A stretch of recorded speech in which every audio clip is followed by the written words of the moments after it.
পরমাণু ইস্যুতে ইরানের সঙ্গে যুক্তরাষ্ট্রের উত্তেজনা দিন দিন বাড়ছে। ইরান, ইসরায়েল এবং মার্কিন যুক্তরাষ্ট্রের মধ্যে চলমান উত্তেজনা বেশ ভাবিয়ে তুলেছে বিশ্ববাসীকে। ইরান পারমাণবিক কর্মসূচি নিয়ে কাজ করছে, যা ইসরায়েল, আমেরিকা সহ পশ্চিমা বিশ্ব তাদের জন্য হুমকি হিসেবে মনে করে। আর তা নিয়ে ইরানকে নানা রকমের নিষেধাজ্ঞাও দিয়ে আসছে মার্কিন মিত্ররা। পরমাণু ইস্যুতে ইরান ও ইসরায়েলের মধ্যে চরম উত্তেজনা বিরাজ করছে। এতে করে সরাসরি যুদ্ধের সম্ভাবনা তৈরি হয়েছে, কেননা মার্কিন যুক্তরাষ্ট্র তো এরই মধ্যে ইসরায়েলকে আশকারা দিয়ে ইরানকে নানাভাবে হুমকি ধামকি দিয়ে চলছে। এরই মধ্যে মধ্যপ্রাচ্যে মার্কিন ঘাঁটিগুলোতে বিপুল সংখ্যক সেনা, বোমারু বিমান সহ যুদ্ধ সরঞ্জাম মোতায়েন করেছে পেন্টাগন। এ নিয়ে খোদ ইরানও বেশ সতর্ক অবস্থায় রয়েছে। এ নিয়ে দেশটির সামরিক শক্তি বাড়াতে মরিয়া হয়ে উঠেছে।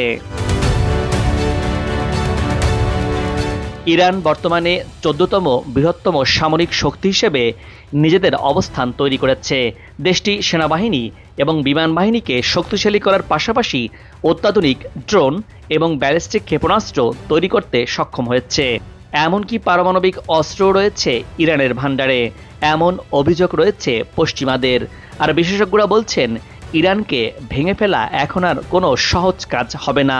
ইরানের সাথে লড়তে আসলে অনেক হিসেব নিকেশ করে যুদ্ধের ময়দানে নামতে হবে বলেও স্মরণ করিয়ে দিয়েছেন বিশেষজ্ঞরা। ইরান নিজের সামরিক শক্তি বাড়াতে কাজ করছে, একের পর এক নতুন নতুন মিসাইল তৈরি করছে। সেই বহরে রয়েছে দূরপাল্লার সব ক্ষেপণাস্ত্র। ইরানের সামরিক যন্ত্রে যুক্ত হয়েছে অত্যাধুনিক প্রযুক্তির সব ড্রোন, যা এরই মধ্যে দুনিয়া জুড়ে সাড়া ফেলেছে। মার্কিন নিষেধাজ্ঞার মধ্য দিয়েই সামরিক শক্তি বাড়াচ্ছে ইরান। এতে করে ঘুম হারাম হয়েছে মার্কিন যুক্তরাষ্ট্রের মিত্র ইসরায়েল সহ পশ্চিমাদের। ইরান এমন এক কৌশল নিয়েছে যা পারস্য উপসাগরের ভারসাম্য পাল্টে দিতে পারে। গোপন এক ভূগর্ভস্থ ঘাঁটি থেকে সরাসরি মার্কিন নৌবহরের উপর নজরদারি শুরু করেছে ইসলামিক রেভলিউশনারি গার্ড IRGC। এটি শুধু একটি ঘাঁটি নয়, বরং যুদ্ধ শুরুর আগাম বার্তা। ঘাঁটিটি হরমুজ প্রণালীর কাছাকাছি অবস্থিত। মধ্যপ্রাচ্যের এই প্রণালী বিশ্ব জ্বালানি রপ্তানির অন্যতম গুরুত্বপূর্ণ চেক পয়েন্ট। এই এলাকায় এখন ইরানের গোপন ড্রোন ঘাঁটি গড়ে উঠেছে, যা কার্যত মার্কিন যুদ্ধ জাহাজের চলাচল নজরদারির আওতায় নিয়ে এসেছে। IRGC এই ঘাঁটির একটি ভিডিও প্রকাশ করে জানিয়েছে, এখানে একাধিক ড্রোন মজুদ রয়েছে, যা ক্ষেপণাস্ত্র বহনে সক্ষম এবং কমান্ড সেক্টর থেকে রিমোট কন্ট্রোলে চালিত হয়। ভিডিওতে দেখা যায় ড্রোনগুলো স্থাপন করা হয়েছে অত্যন্ত সুরক্ষিত ভূগর্ভস্থ সুড়ঙ্গের ভেতর।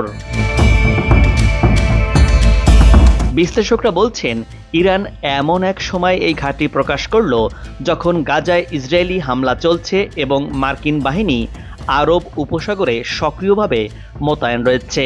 এটি সম্ভবত একটি মনস্তাত্ত্বিক প্রতিরোধ কৌশল, যেখানে আমেরিকার উপর প্রত্যক্ষ হুমকি না দিয়ে চাপ সৃষ্টি করা হচ্ছে।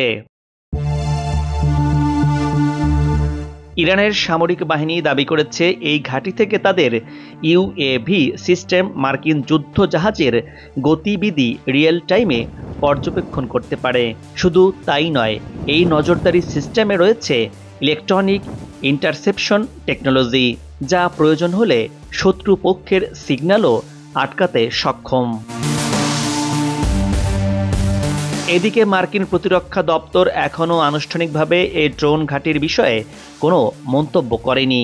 তবে পেন্টাগনের সূত্রগুলো জানিয়েছে, তারা ইরানের সামরিক গতিবিধির উপর সতর্ক নজর রাখছে এবং পারস্য উপসাগরে নিজেদের অবস্থান শক্ত রেখেছে। সামরিক পর্যবেক্ষকরা এটিকে সরাসরি যুদ্ধের প্রস্তুতি না বললেও ইরানের একটি কৌশলগত অবস্থান প্রকাশ হিসেবে দেখছেন। বিশেষ করে হুথি হামলা, লেবাননে উত্তেজনা এবং গাজার সংকটের মধ্যে ইরানের এই ভূগর্ভস্থ ঘাঁটি পুরো পরিস্থিতির হিসাব নিকাশ বদলে দিতে পারে। আন্তর্জাতিক প্রতিক্রিয়ায় ইউরোপীয় ইউনিয়ন উদ্বেগ জানিয়েছে এই ঘাঁটি প্রকাশকে ঘিরে। যুক্তরাষ্ট্রের সামরিক অংশীদার সৌদি আরব ও বাহরাইন এখনও নীরব থাকলেও কুয়েত ও ওমান নিজেদের জলসীমায় নজরদারি বাড়িয়েছে। এই পরিস্থিতিতে মধ্যপ্রাচ্যে নতুন করে সামরিক উত্তেজনা বাড়তে পারে। বিশেষজ্ঞরা বলছেন, ইরান চাইছে পারমাণবিক আলোচনার চাপ থেকে মুক্ত হয়ে সামরিক শক্তির মাধ্যমে আঞ্চলিক নিয়ন্ত্রণ প্রতিষ্ঠা করতে। ড্রোন ঘাঁটি তারই ফাইনাল সিগন্যাল। এখনও শুরু হয়নি, তবে প্রস্তুতি প্রকাশ স্পষ্ট ইঙ্গিত দিচ্ছে হরমুজ প্রণালীকে ঘিরে সামরিক সংঘর্ষ যে কোনো সময় বাস্তবতা হয়ে উঠতে পারে। এরই মধ্যে মার্কিন প্রেসিডেন্ট ডোনাল্ড ট্রাম্প ইরানকে হুঁশিয়ারি দিয়েছেন, ইরান পরমাণু চুক্তি সম্পাদনে সম্মত না হলে দেশটির উপর হামলা চালানো হতে পারে। কেবল যুক্তরাষ্ট্রই নয়, অনুরূপ হুমকি দেওয়া হয়েছে ইসরায়েলের পক্ষ থেকেও। এমন পরিস্থিতিতেও বসে নেই ইরানও। দেশটি হুঁশিয়ারি দিয়ে বলছে, যুক্তরাষ্ট্র কিংবা ইসরায়েল ইরানে আক্রমণ করলে পাল্টা হামলা চালাবে ইরান। ইরান প্রতিবেশী দেশগুলোর প্রতি কোনো বৈরিতা পোষণ করে না বলেও সাফ জানিয়েছে তেহরান। বার্তা সংস্থা রয়টার্স বলছে, ইরানের প্রতিরক্ষা মন্ত্রী আজিজ নাসির জাদে হুঁশিয়ারি উচ্চারণ করে বলেছেন, যদি যুক্তরাষ্ট্র বা ইসরায়েল ইরানের ওপর হামলা চালায় তাহলে তেহরান তাদের স্বার্থ, ঘাঁটি ও বাহিনীকে যে কোনো সময় যে কোনো স্থানে লক্ষ্যবস্তুতে পরিণত করবে। ইরানের পক্ষ থেকে এই মন্তব্য এমন এক সময় এলো যখন ইয়েমেনের ইরান সমর্থিত হুথি বিদ্রোহীরা ইসরায়েলের প্রধান বিমানবন্দর বেন গুরিয়ানের কাছে ক্ষেপণাস্ত্র হামলা চালিয়েছে। আর এই হামলার প্রতিশোধের হুমকি দিয়েছে ইসরায়েলের প্রধানমন্ত্রী বেনিয়ামিন নেতানিয়াহু। ইসরায়েলের বেন গুরিয়ান বিমানবন্দরের দিকে ইয়েমেনের হুথি বিদ্রোহীরা একটি হাইপারসনিক ব্যালিস্টিক ক্ষেপণাস্ত্র ছুড়ে মারে। একই সঙ্গে তারা একটি ড্রোন হামলার কথাও জানিয়েছে, যার লক্ষ্য ছিল একটি গুরুত্বপূর্ণ ইসরায়েলি স্থাপনা। ইসরায়েলি সেনাবাহিনী দাবি করেছে তারা ক্ষেপণাস্ত্রটি সফলভাবে প্রতিহত করেছে। এতে কোনো প্রাণহানি বা ক্ষয়ক্ষতির খবর পাওয়া যায়নি। তবে হামলার সময় তেল আবিব সহ আশেপাশের এলাকায় সাইরেন বাজানো হয় এবং মোবাইলে জরুরি সতর্কতা পাঠানো হয়, যা মানুষের মধ্যে আতঙ্ক ছড়ায়। এই হামলার মাত্র কয়েকদিন আগে ওমান ঘোষণা দিয়েছিল তারা যুক্তরাষ্ট্র ও হুতি গোষ্ঠীর মধ্যে একটি যুদ্ধবিরতির চুক্তি করিয়েছে। যুক্তরাষ্ট্রও জানায় তারা ইয়েমেনে হুতিদের উপর বোমাবর্ষণ বন্ধ রাখবে, কারণ হুতিরা রেড সাগরে মার্কিন জাহাজে হামলা বন্ধ করতে রাজি হয়েছে।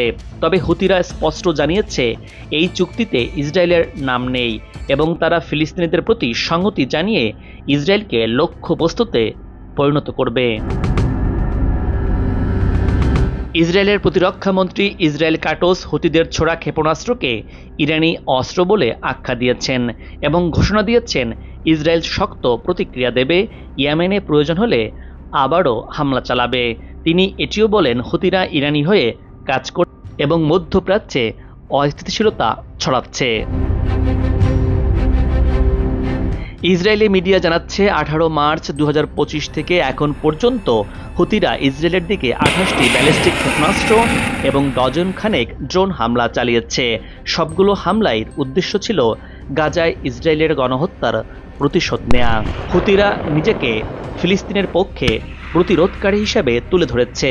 তারা রেড সাগর দিয়ে চলা ইসরায়েল সম্পর্কিত জাহাজে নিয়মিত হামলা চালাচ্ছে।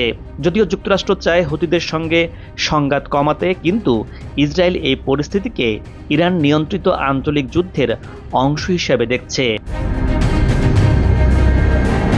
এই ঘটনাগুলো দেখাচ্ছে যে গাজা যুদ্ধ শুধু ইসরায়েল আর হামাসের মধ্যে সীমাবদ্ধ নেই, এটি এখন মধ্যপ্রাচ্য জুড়ে ছড়িয়ে পড়ছে। হুতিদের এই হামলা ভবিষ্যতে আরও বড় আঞ্চলিক সংঘাতের ইঙ্গিত দিচ্ছে।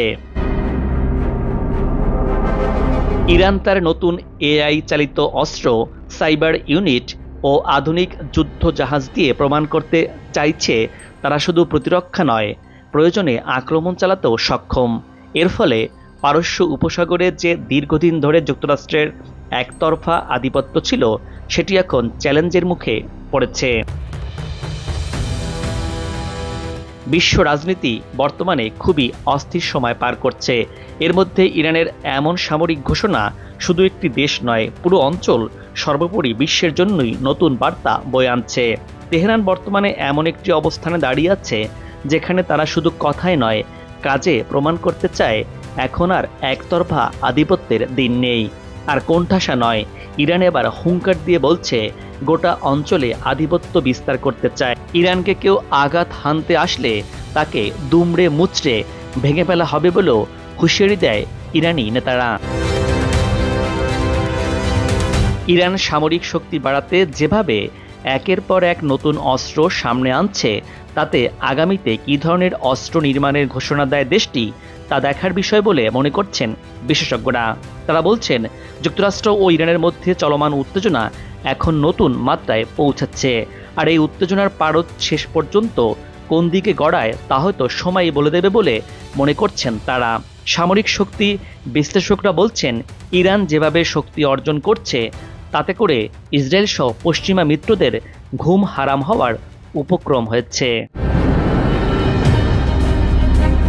এখন ইরান কতটা কঠিন অবস্থানে যাবে এবং তার পরমাণু কর্মসূচি নিয়ে আন্তর্জাতিক চাপ কতটা সফলভাবে সামলাবে তা সময়ের উপর নির্ভর করবে। তবে বর্তমান পরিস্থিতি বিচার বিশ্লেষণ করলে এটা পরিষ্কার যে ইরান তাদের নিজস্ব রাজনৈতিক এবং নিরাপত্তা আগ্রহ রক্ষা করতে কোনো ধরনের আপোষ করতে রাজি নয়। যে কোনো মূল্যে ইরান পরমাণু কর্মসূচি চালিয়েই যাবে, কেউ ইরানকে আটকাতে পারবে না। আর এতেই ইসরায়েল সহ তার মিত্রদের জন্য যত মাথা ব্যথার কারণ হয়ে দাঁড়িয়েছে। আন্তর্জাতিক সম্প্রদায় এখন নজর রাখছে পারমাণবিক শক্তি নিয়ে ইরান ও পশ্চিমাদের টানাপোড়েন শেষ পর্যন্ত কোন দিকে মোড় নেয়। দর্শক, আজ এ পর্যন্তই। আগামীতে আবারও দেখা হবে নতুন কোনো ভিডিও চিত্র নিয়ে। ভিডিওটি ভালো লাগলে আপনার মূল্যবান মতামত জানিয়ে চ্যানেলটি সাবস্ক্রাইব করে ভিডিওটি শেয়ার করুন। ভালো থাকুন, নিরাপদে থাকুন এবং সাথেই থাকুন।